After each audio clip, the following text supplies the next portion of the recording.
আইপ্যাকের দফতরে ইডির তল্লাশির প্রতিবাদে শুক্রবার যাদবপুর থেকে হাজরা পর্যন্ত প্রতিবাদ মিছিল করলেন মমতা বন্দ্যোপাধ্যায়। মিছিল শেষে হাজরার সভা থেকে কড়া ভাষায় আক্রমণ করেন বিজেপিকে। কয়লাকাণ্ড নিয়ে আক্রমণ করেন অমিত শাহ ও শুভেন্দু অধিকারীকে। এরপরেই সংঘাতের পারদ আরও এক ধাপ চড়িয়ে মমতা বন্দ্যোপাধ্যায়কে মানহানির নোটিশ পাঠালেন শুভেন্দু অধিকারী। মমতা বন্দ্যোপাধ্যায়কে 72 ঘন্টা সময়সীমা বেঁধে দিয়েছেন বিরোধী দলনেতা। আইনজীবীর মারফত শুভেন্দু অধিকারী মুখ্যমন্ত্রীকে নোটিশ পাঠিয়ে বলেছেন, গত 8/1/2026 এবং 9/1/2026 তারিখে মমতা বন্দ্যোপাধ্যায় তার বিরুদ্ধে বেপরোয়া, ভিত্তিহীন এবং প্রমাণ ছাড়া অভিযোগ করেছেন। প্রকাশ্যে ইঙ্গিত করেছেন যে শুভেন্দু ও ভারতের কেন্দ্রীয় স্বরাষ্ট্রমন্ত্রী অমিত শাহ কয়লা কেলেঙ্কারিতে জড়িত। মুখ্যমন্ত্রী আরও দাবি করেছেন, এই ধরনের অভিযোগের সমর্থনে আপনার কাছে প্রমাণ রয়েছে।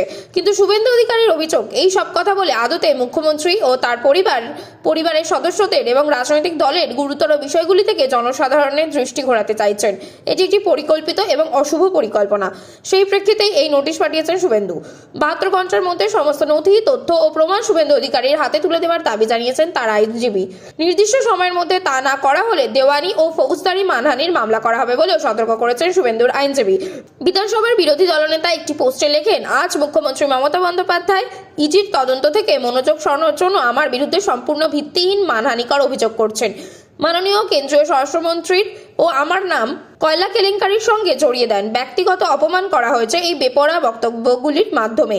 কোনো প্রমাণ ছাড়াই জনসমক্ষে এই অভিযোগগুলো করা হয়েছে। এই ধরনের অপমান কেবল আমার সুনামি ক্ষুণ্ণ করেনি, বরং জনসাধারণের কাছে আলোচনার মর্যাদাও ক্ষুণ্ণ করেছে।